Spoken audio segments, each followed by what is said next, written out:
Hello বন্ধুরা, তো আমি আজকে আবার অন্যদিনের মতো নতুন একটা রেসিপি নিয়ে এসেছি। আজকের রেসিপি হচ্ছে ময়দা দিয়ে আমি মিষ্টি বানাবো। তো চলো আমি মিষ্টিটা কীভাবে বানাই তোমরা শেষ পর্যন্ত ভিডিওটা স্কিপ না করে দেখতে থাকো। তো চলো রেসিপিটা শুরু করি।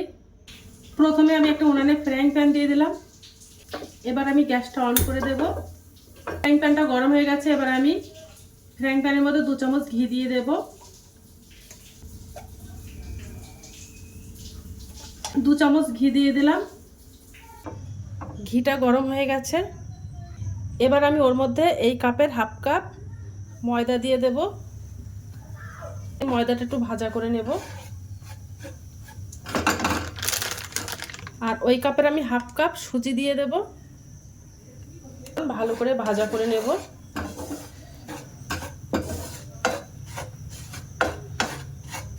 এই সুজি ময়দাটা ঘি দিয়ে ভাজা করলে কিন্তু খুব ভালো লাগে।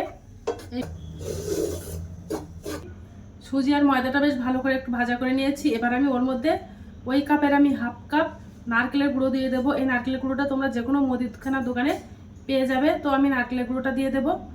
এই কাপের আমি হাফ কাপ নারকেল গুঁড়ো নিয়ে নিয়েছি এবং নারকেল গুঁড়োটা দিয়ে দেবো। দিয়ে একটু ভালো করে নাড়াচাড়া করে নেব। তো দেখো আমার সুজিটা ভাজা করা হয়ে গেছে। এবার আমি একটা প্লেটে ঢেলে নেব।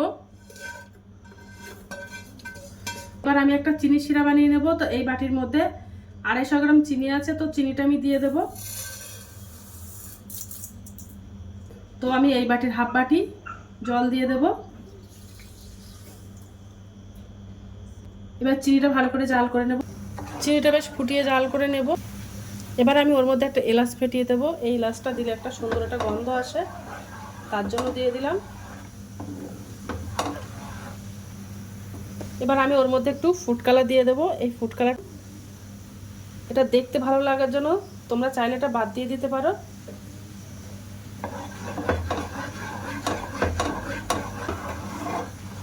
দেখো চিনি শিরাটা বানানো হয়ে গেছে। এবার আমি ওই সুজিটা দিয়ে দেব। নাড়তে থাকবো, তা নাহলে দলা পেকে যেতে পারে সুজিটা। আর উনানের জালটা একদম লো করে দেব।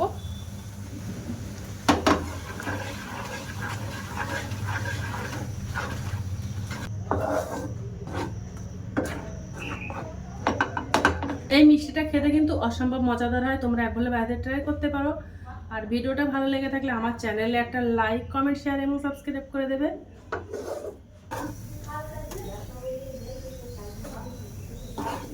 মিষ্টিটা বানানো হয়ে গেছে। এবার আমি গ্যাসটা অফ করে দেব। তো মিষ্টিটা বানানো হয়ে গেছে। এবার আমি একটা প্লেটে ঢেলে নেব মিষ্টিটা এবার একটু ঠান্ডা করে। তো মিষ্টিটা ঠান্ডা হয়ে গেছে। এবার আমি মিষ্টিটা গোল গোল করে পাকিয়ে নেব। দেখো আমি গোল গোল করে নিচ্ছি। হাত দিয়ে গোলাকার করে নেব।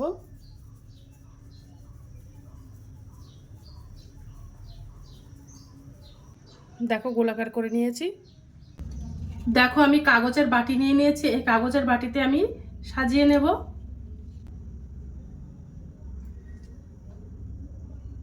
তো দেখো কাগজের বাটিতে আমি সাজিয়ে নিয়েছি।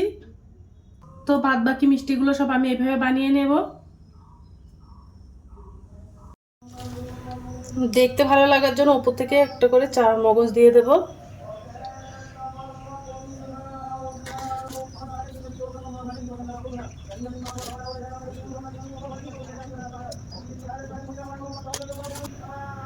আর একটা করে গোলাপ ফুলের পাপড়ি দিয়ে দেব। তো দেখো মিষ্টিগুলো সব বানানো হয়ে গেছে। কত সুন্দর লাগছে দেখতে। তো দেখো মিষ্টিটা কতটা সুন্দর লাগছে। এই মিষ্টিটা দেখতে যেমন সুন্দর, খেতেও কিন্তু দুর্দান্ত। তোমরা একবার বাড়িতে ট্রাই করতে পারো। তো আজকের দিনের মতো ভিডিওটা এখানে শেষ করছি। আগামী দিন আবার একটা নতুন ভিডিও চলে আসবো। তো টাটা, বাই বাই, সবাই ভালো থাকবে, সুস্থ থাকবে। আগামী দিন আবার একটা নতুন ভিডিও দেখা হবে।